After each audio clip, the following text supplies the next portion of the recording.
नमस्कार मित्रों, आज मैं दिनेश कुमार शर्मा आप सभी दर्शकों का अपने इस YouTube चैनल पर स्वागत करता हूं और आज के मेरे इस वीडियो का विषय है कवि रैदास जी द्वारा रचित पदों का प्रसंग सहित सरलार्थ भाग 2।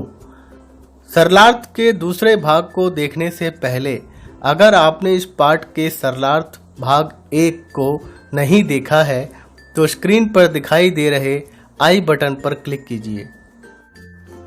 इसी तरह की अन्य वीडियो देखने के लिए मेरे चैनल को अभी सब्सक्राइब कर बेल आइकन को दबाएं।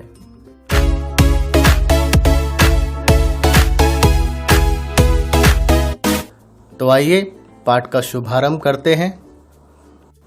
दूसरा पद है, ऐसी लाल तुझ भिन कौन करे, गरीब निवाजु गुसैया मेरा माते छत्रु धरे, जाकी छोती जगत कऊ लागे तापर तुही ढरे, नीचहु ऊंच करे मेरा गोविंदु काहू ते न डरे, नाम देव कबीरु तिलोचनु सधना सैनु तरे, कहि रविदास सुनहु रे संतहु हरिजियु ते सभे सरे।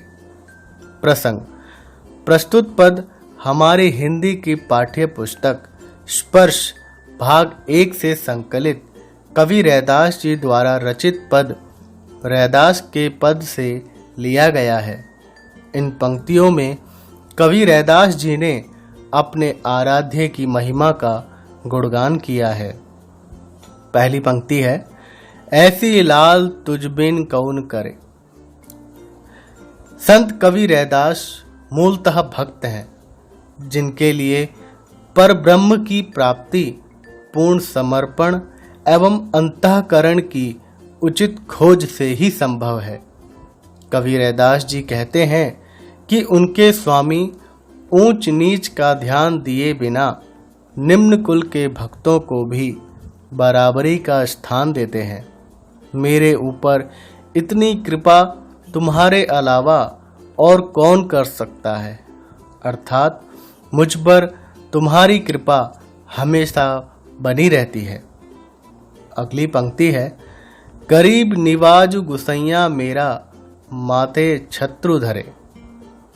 ईश्वर को गरीब नवाज कहते हुए कवि कहते हैं कि मेरे प्रभु तुम दीन दुखियों पर दया करने वाले हो। इसी का परिणाम है कि रैदास जैसे नीच और अछूत समझे जाने वाले व्यक्ति के सिर पर छत्र रखकर उसे राजा बना दिया, अर्थात प्रभु ने उन्हें लोगों की प्रवाह किए बिना सर्वोच्च स्थान दिया, क्योंकि उस परम पिता की दृष्टि में कोई अछूत या नीचा नहीं है। आप सच में गरीबों एवं दीन दुखियों की चिंता करने वाले हो। अगली पंक्ति है, जाकी छोटी जगत कऊ लागे तापर तो ही डरे। इस पंक्ति में कवि रैदास जी कहते हैं कि मुझ जैसे अछूत से संसार के सभी लोग बचना चाहते हैं। मुझे छूने मात्र से ही वे स्वयं को अपवित्र समझने लगते हैं। ऐसे अछूत व्यक्ति पर तुम ही द्रवित हुए, तुमने ही कृपा की और मुझसे अपना संबंध बनाए रखा। रैदास जी ईश्वर की अपार कृपा के प्रति विनम्र होते हुए कहते हैं कि ईश्वर ने उन पर असीम कृपा की, जबकि साधारण मनुष्य ऐसा करने से डरता है। अगली पंक्ति है, नीचहु ऊंच करे मेरा गोविंदु काहू ते न डरे। हे मेरे गोविंद, तुम किसी से भी नहीं डरते और नीच प्राणी को भी ऊंचा उठा देते हो।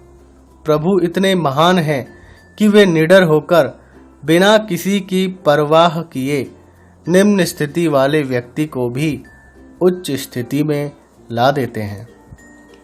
अगली पंक्ति है, नामदेव कबीरु तिलोचनु सदना सैनु तरे। इन पंक्ति में रैदास जी कहते हैं कि इसी का ही परिणाम है कि नामदेव कबीर जैसे कपड़े बुनने वाले जुलाहे, त्रिलोचन जैसे साधारण व्यक्ति सधना जैसे कसाई और सेन जैसे नाई जैसे गरीब एवं निम्न जाति के लोग भी इस संसार रूपी भवसागर से तर गए और मुक्ति प्राप्त की। यहाँ पर रैदास तत्कालीन समाज की विसंगतियों को सामने लाते हैं।